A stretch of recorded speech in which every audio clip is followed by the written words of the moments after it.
We plan to bring her home and lay her to rest with her love, Billy Hill. Oh.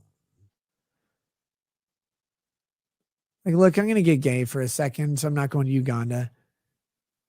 The idea of laying, I'm not going to say husband and wife, because not all husband and wives are this, but the idea of laying two lovers down next to each other until a building gets built on top of them and they get, removed like 100 years from now. And they're like, what the fuck is this? They buried people? We just shoot them in space. But for now, the idea of laying them down next to each other is something that's somehow still quintessentially beautiful to me. I don't want like an ornate casket. I don't want even a pine box. Literally cover me in dirt. I don't care. Make me worm food. My body is useless the moment I'm dead. I don't want it. I don't care. Like, give it to somebody to desecrate. It doesn't bother me. I don't want it. I'm gone, right? But seriously, if you can lay someone down next to the person they love, there's some symbol there where you go, it's not about them at that point, right? It's about you. You're stuck here. You're stuck here.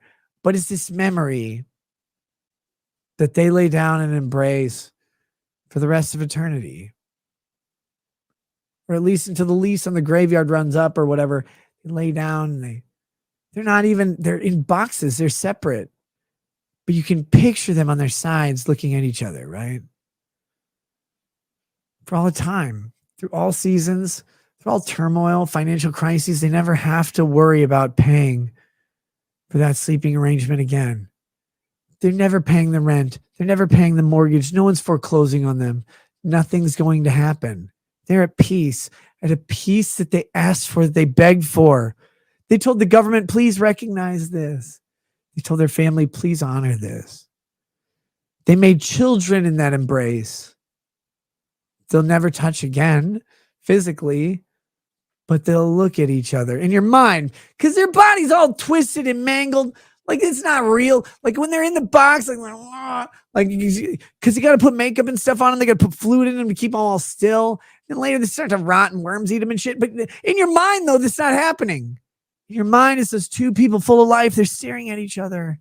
They're not pale. They're full of energy and vibrancy. And they're staring into each other's eyes. Their arms reaching for each other. Their legs reaching for each other. They just sit there.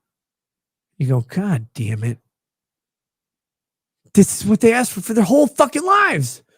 And now they finally get it. They finally don't have to wake up. They finally don't have to pay a bill. They finally don't have to answer a phone call. They finally don't have a fight. They finally don't have a vacation. They finally don't have a work day split them up. They finally don't have to go out of town. They finally don't have a brother-in-law and a drug addiction that they got to go bail out of jail. They finally don't have a 4 a.m. phone call from their kid who's in crisis. They finally just get to rest. It's beautiful, man. Like, it's stupid. It's stupid. It's just meat and bones. But for some reason, we really fucking care. Because that meat and bones reminds us of what they had, what they asked for, what they showed us to do. So let's keep them in our prayers, man. Let's get this chick next to her dude. Why the fuck wouldn't we want to do that, right? God damn it. I fucking hate how much we have to spend on funerals. I hate all that stuff, and that's why I never want my family to have to do that. I don't. Because I'm not sentimental. I'm heartless. But I'm not heartless for other people. So if you got a little bit in you, toss it their way. Help these two rest in the embrace they came to love. God damn. And then Crow Minion 11 comes in with the exclamation point on that toast that I poured my heart into. And he says, when Nick passes, he's going to be powdered and put in a big Field of Greens can. You motherfucker. You motherfucker. I love you. I love your respect. 2 Field of Greens cans, you bitch. 1 for the nose. That's the premium version.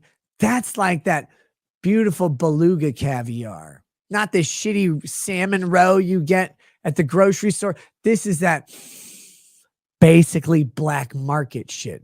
You have to know a guy who knows Korean, who knows Japanese, and doesn't hate him to get that beluga shit, because they got one of those illegal Japanese whaling boats that are, oh, we have a harpoon.